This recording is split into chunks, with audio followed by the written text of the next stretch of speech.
గమనించాలి. ఈ చెట్టుకు ఉంటున్న గుణాలలోని కొన్ని విషయాలని, ఎక్కువ కాదు, ఒక 3 విషయాలని నేను చెప్పి ఈ వాక్య సందేశాన్ని నేను ముగిస్తాను. అయితే ఈ చెట్టులో ఉంటున్న కొన్ని గుణాలను ఈరోజు మనలో ఉండేటట్టుగా చేసుకోవాలని దేవుడు ఈరోజు మనతో మాట్లాడబోతుంటున్నాడు. హల్లెలూయా. అంటే దేవుడు చెట్లని ఎవరికి పోలుస్తుంటున్నాడు? మనుషులకు పోలుస్తుంటున్నాడు. అయితే ఈ చెట్టులో ఉంటున్న గుణగణాలు ఈరోజు ప్రతి మనిషిలో కనబడినప్పుడు దేవుని ఎదుట ఆశీర్వదింపబడిన వాడిగా కనబడతాడు. మొదటిది, గుంజి చెట్టులో ఉంటున్న లక్షణం ఏంటంటే ఇది నీడను ఇస్తుంది. ఏం చేస్తుందట అమ్మా? ఏం చేస్తుంది? గమనించాలి. మొదటిది, ఈ చెట్టుకున్న కొమ్మలు మనుషులకు నీడనిస్తుంది. ఈ లోకంలో యేసుక్రీస్తు వారు జీవిస్తుంటున్నప్పుడు అనేకులకు నీడనిచ్చాడు, అనేకులకు తోడుగా ఉన్నాడు, అనేకులకు దేవుడు ఓదార్స్తూ నడిపిస్తూ వస్తుంటున్నాడండి. హల్లెలూయా. కొన్ని సందర్భాలు గమనించినప్పుడు సమరయ స్త్రీ, ఏ నీడ లేదు ఆమె జీవితంలో. ఆ యొక్క పాప జీవితము జీవిస్తుంటున్నప్పుడు, రోత జీవితము జీవిస్తుంటున్నప్పుడు ఆమె బ్రతుకంతా ఏమైపోయిందటండి? ఎవరు ఇష్టపడని జీవితముగా మార్చబడింది. అయితే ఈమె జీవిస్తుంటున్న పాప జీవితం నుండి తప్పించబడడానికి దేవుడు నీడగా ఆమె యొద్దకు వచ్చాడు. గమనించాలి. ఆమెను అందరూ ఆశ్రయించుకున్న వాళ్ళే, కానీ ఆమె జీవితానికి నీడగా యేసుక్రీస్తు వారు అక్కడికి వచ్చారు. హల్లెలూయా. ఈరోజు మన జీవితంలో కూడా ఒకరికి నీడగా మనం ఉన్నామా? యేసుక్రీస్తు వారు ఒక మాదిరి జీవితాన్ని మనకు చూపించారు. నాలాగా మీరు నడవాలి, నన్ను పోలి మీరు నడవాలి. నేను అనేకులకు నీడ ఉన్నట్టుగా మీరు కూడా అనేకులకు ఏమై ఉండాలి? నీడగా ఉండాలండి. హల్లెలూయా. ఉన్నావా నీడగా? ఎవరికైనా అండగా నిలిచావా? ఈ రోజుల్లో మనుషులు ఒక మనిషికి నీడగా ఉండాలంటే ఆలోచిస్తాడు. ఈ గుంజి చెట్టులో కనబడుతుంటున్న మొదటి లక్షణం ఏంటంటే ఏ భేదము లేకుండా అందరికీ ఏం చేస్తుంది? అది నీడనిస్తుంది. ఏ భేదము లేదు. ఎవరిని అటువంటి వాడు, ఇటువంటి వాడు, అటువంటి దాని, ఇటువంటి దానివి నా నీడలోనికి రావద్దు అని అనదు.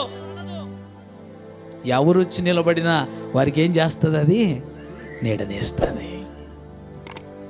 ఈ రోజుల్లో ఒకరికి నీడగా మనం ఉన్నామా?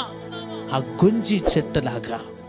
అందుకు దేవుడు అంటున్నాడు, చూడు, ఈ గొంజి చెట్టుని నేను ఏర్పరచుకొని ఆ కొమ్మ అందరికి నీడనిచ్చేదిగా నేను నిలబెట్టానంటాడు. హల్లెలూయా.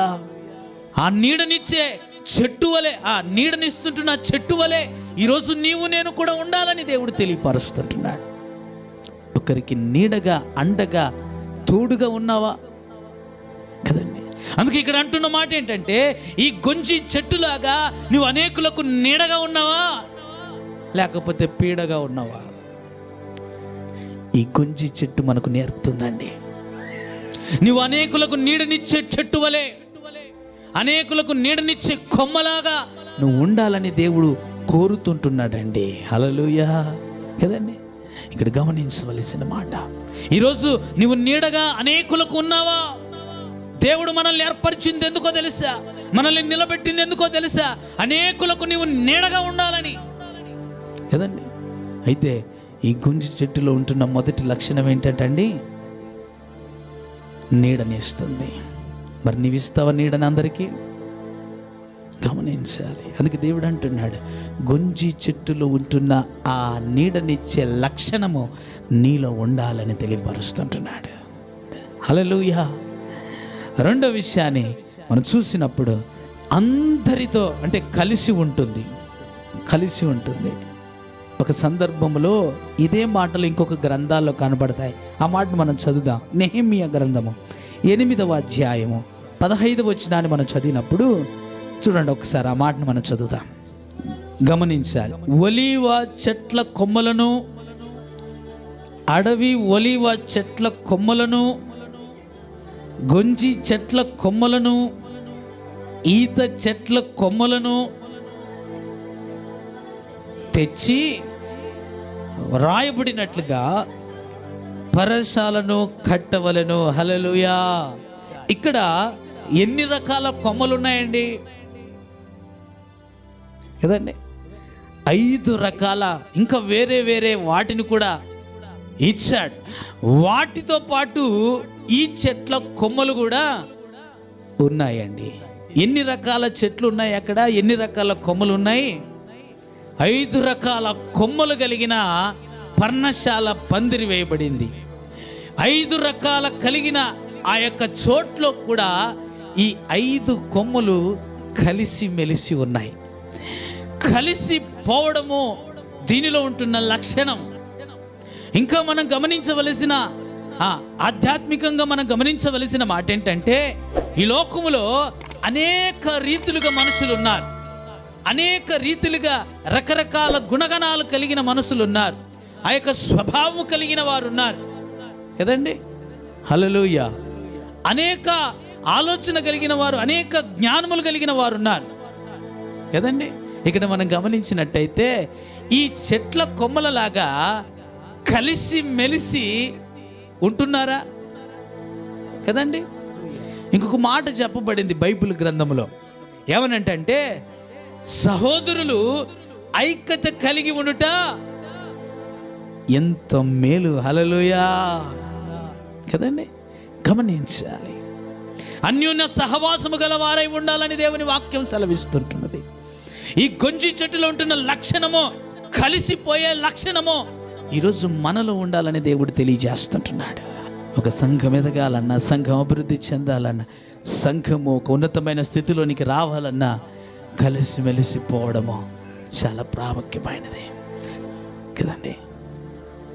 అందుకే కలిసిపోయే గుణము కలిగి ఉండాలని ఈ చెట్టు మనకు నేర్పుతుంది. 3వది మనం గమనించాలి, దేవుని పనికి ఉపయోగపడుతుంది. 3వది ఏంటట అమ్మా? దేవుని పనికి మొదటిది నీడనిస్తుంది, 2వది కలిసిపోతుంది, 3వది దేవుని పని కొరకు ఉపయోగపడుతుంది. హల్లెలూయా కదండి. ప్రత్యేకంగా దేవుడు దాన్ని ఉపయోగించుకున్నాడు. అయితే ఈ చెట్టు దేవుని పనిలో ఉపయోగపడుతుందండి. హల్లెలూయా.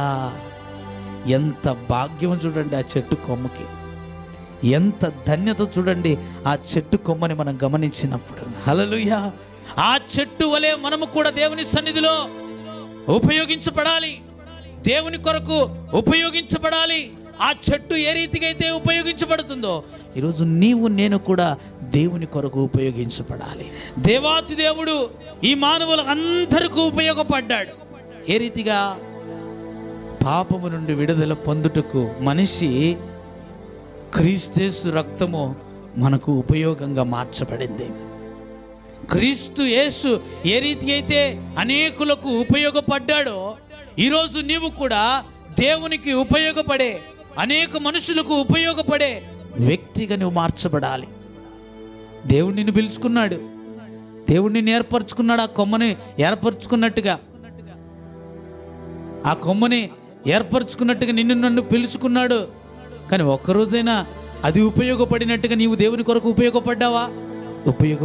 దేవుని కొరకు, దేవుని పనిలో ఉపయోగపడ్డావా? అందుకే దేవుడు ఈరోజు మాట్లాడుతున్న మాట, దేవుని పనిలోనే ఉపయోగపడాలి, దేవుని పనిలోనే వాడపడాలి. ఇది నాకు సంబంధం లేదులే, ఈ పని నాకు సంబంధం కాదులే. దేవుడు మనల్ని ఎందుకు పిలుచుకున్నాడో తెలుసా? ఆయన పనిలో మనల్ని ఉపయోగించుకోవడానికి. పిలువబడిన నీవు దేవుని పని కొరకు ఉపయోగించబడాలి.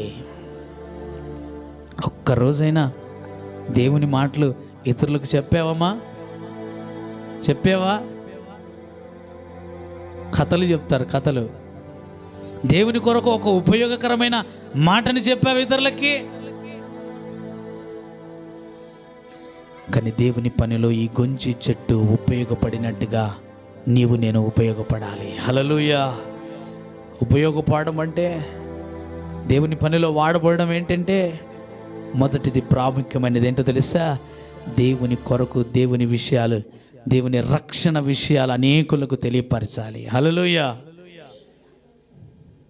మొదటిది ఏం చేయాలి? దేవుని పని అంటే అమ్మా దేవుని కొరకు ప్రకటించాలి కదండి. ప్రకటిస్తుంటున్నామా?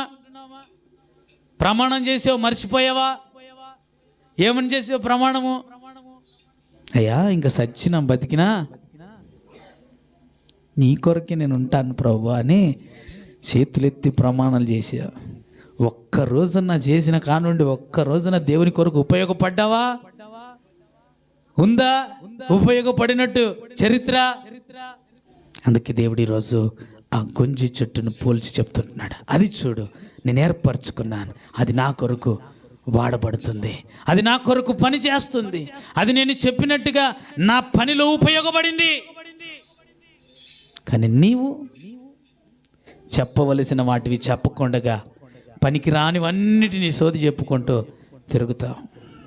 పాడవలసినవి పాడకుండగా పనికి రానివన్నీ పాడుకుంటూ తిరుగుతావు. అందుకే దేవుడు అంటున్నాడు, నీవు దేవుని కొరకు ఉపయోగపడుతుంటున్నావా? దేవుని కొరకు వాడబడుతుంటున్నావా? దేవుడు నిన్ను పిలుచుకున్నది ఎందుకో తెలుసా? ఆయనకు ఉపయోగపడడానికి. ఆయనకు ఉపయోగపడుతుంటున్నావా? ఈ చెట్టు ఉపయోగపడుతుంది కానీ నీవు ఉపయోగపడతట్లేదు. అందుకే దేవుడు ఈరోజు మాట్లాడుతుంటున్నా, చూడు ఆ గొంజి చెట్టుని నేను పిలుచుకున్నా, అది నీడనిచ్చే స్థితిలో ఉంది, అది అందరితో కలిసిపోయే స్థితిలో ఉంది, అది నా కొరకు ఉపయోగపడుతుంది. ఆ రీతిగా నీవున్నావా? ఉండాలని దేవుడు మాట్లాడుతుంటున్నాడు. ఆ రీతిగా నువ్వు కలిసిపోవాలని మాట్లాడుతుంటున్నాడు. ఆ రీతిగానే అనేకులకు నువ్వు నీడనిచ్చే స్థితిలో ఉండాలని దేవుడు మాట్లాడుతుంటున్నాడు అండి.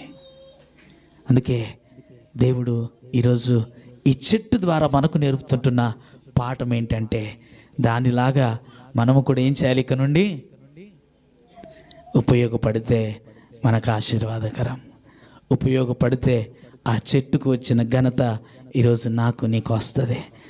ఈరోజు మనము కూడా అటువంటి ధన్యతను పొందుకోవాలంటే నీవు కూడా అనేకులకు నీడనివ్వాలి, నీవు కూడా అందరితో కలిసిపోవాలి, నీవు కూడా దేవుని పనిలో ఉపయోగపడినప్పుడే దేవుడు మనల్ని ఆశీర్వదిస్తాడు. హల్లెలూయా.